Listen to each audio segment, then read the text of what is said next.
সকলকে good morning. My daily life and tour চ্যানেলে অনেক অনেক স্বাগত। তো তোমরা সবাই আশা করি ভালো আছো, আর আমিও বেশ ভালো আছি। আর আজকে একটা নতুন ব্লগ নিয়ে চলে এসেছি। চলো, আজকের ব্লগটা আশা করি ভালোই লাগবে।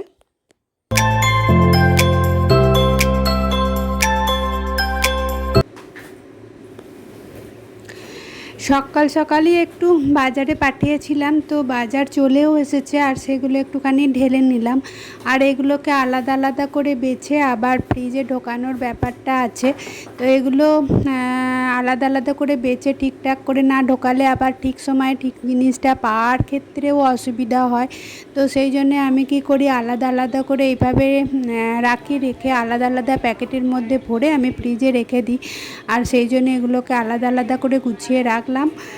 তো এগুলো তো একটা ব্যাপার বটে, আর ওদিকে অনেক কাজও আছে। আর আজকে আবার জন্মাষ্টমী আছে, আর এদিকে দেখো রান্নাটা বসিয়েছি, বুঝলে, এদিকে রান্নাও হচ্ছে।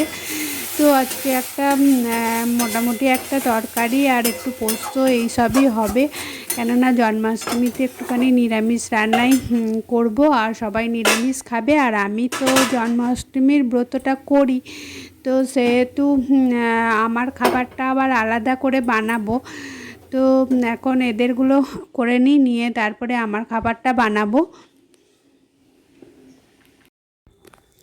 এদিকে তোমাদের দাদার খুব শরীর খারাপ, কদিন ধরে জ্বর, আর আমারও শরীরটা বেশ ভালো পারমিট করছে না। আর এই ভিডিওটা কালকেই আপলোড করার কথা, কেননা কালকেই আমি ভিডিওটার ভয়েস ওভার দিচ্ছিলাম। আর আমারও শরীরটা খুব খারাপ খারাপ লাগছিল বলে আর ভালো লাগলো না করে, আর সেই যে রেখে দিয়েছি, আর তারপরে আর ভয়েস ওভার দেওয়াও হয়নি, আর ভিডিওটা আপলোড করা হয়নি।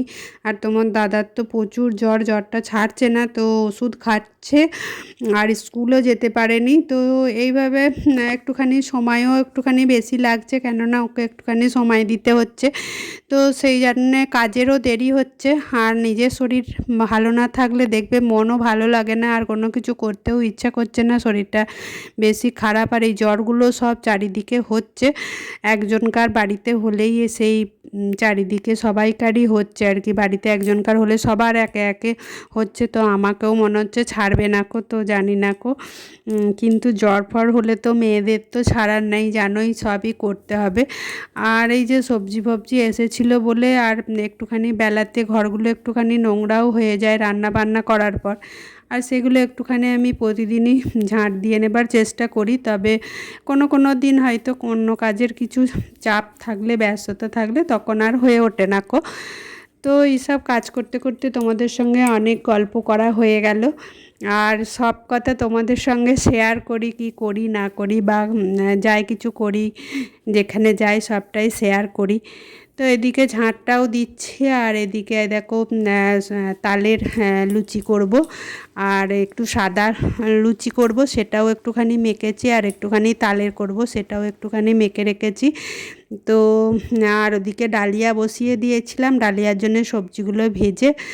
আর এদিকে লুচিটাও দেখো আমার হয়ে গেল, লুচিটাও ভাজা হয়ে গেছে এখন। আর এই যে বাঁধাকপি একটুখানি কেটে রেখেছি। তো আর এই যে ডালিয়াটা দেখো, ডালিয়াটা কথা বলতে বলতে সব কিছু কাজ করেও ফেলছি। একটু ডালিয়ার সঙ্গে বেগুন ভাজা, এটা টিফিনে হবে, সবাই এটা দিয়ে টিফিন খাবে। আর তোমাদের দাদার যেহেতু শরীরটা খারাপ, সেহেতু একটু গরম গরম ডালিয়া খেলে উপকারও হবে, আর তার সঙ্গে আহারও হবে। তো এখন আমার চান ফান সমস্ত হয়ে গেছে জানো, আর চান ফান করে নিয়ে আমি পুজোটা রেডি করে নিয়েছি। আর বাইরে তো প্রচুর বৃষ্টি পড়ছে, ওই জন্যে ভাবছি যে আগে ভাগেই পুজোটা দিয়ে চলে আসবো। এখন তো বাউন ঠাকুর আসতে যদিও দেরি আছে, বাউন ঠাকুর আসবে একটু দেরিতে, 4টের সময়। তো সেই জন্যে পুজোটা আগে দিয়ে চলে আসি, তারপরে বাড়িতে থাকবো। আর না হলে কি হয়, আমাদের গলিটাতে এত জল জমে যায়, আর সেই শাড়ি পরে ছাতা নিয়ে পুজো নিয়ে যাওয়াটা অসুবিধে। তো যদিও ছাতা নিয়েই যেতে হবে, বৃষ্টিটা সারাদিনই ঝিমঝিম করে হয়েই যাচ্ছে। আর দেখো গোপালকে কি সুন্দর সাজিয়েছে, এটা আমাদের এক কাকিমার বাড়ি, আর কাকিমার বাড়িতে এই যে পুজোটা দিয়ে কি সুন্দর সাজিয়েছে। এবার বিকালবেলায় পুজোটা একটুখানি হয়ে যাবার পর আমি আবার এসেছি পুজোটা নিতে, আর আমাকে কিছুতেই ছাড়েনি জানো, কত প্রসাদ দিয়েছে পাতা পেতে খেতে।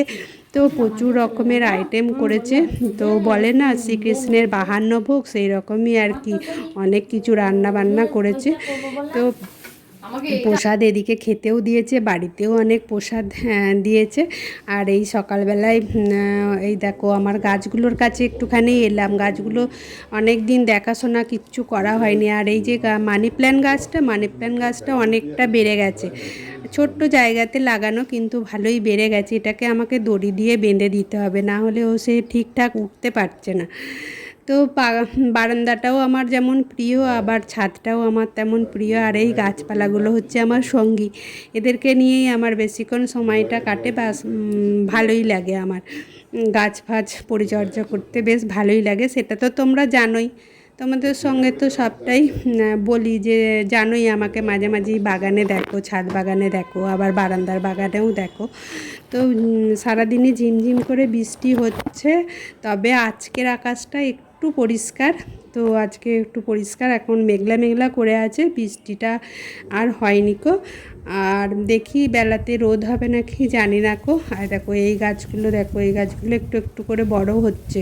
এই দেখো এখন আর বৃষ্টিটা হয়নি। আর এই ক্যাকটাস গাছটা দেখো এই সূর্যের দিকে বেঁকে বেঁকে যাচ্ছে, সোজা হয়ে হচ্ছে না। ওই যে ওইখানে রেখেছি না, আর ওই পূব দিকে ওই সূর্যটার রোদটা পায় বলে ওই দিকেই বেঁকে বেঁকে যাচ্ছে। তো যাই হোক, আজকের ব্লগটা এখানেই শেষ করছি। আর সবার কেমন লাগলো জানাতে ভুলো না।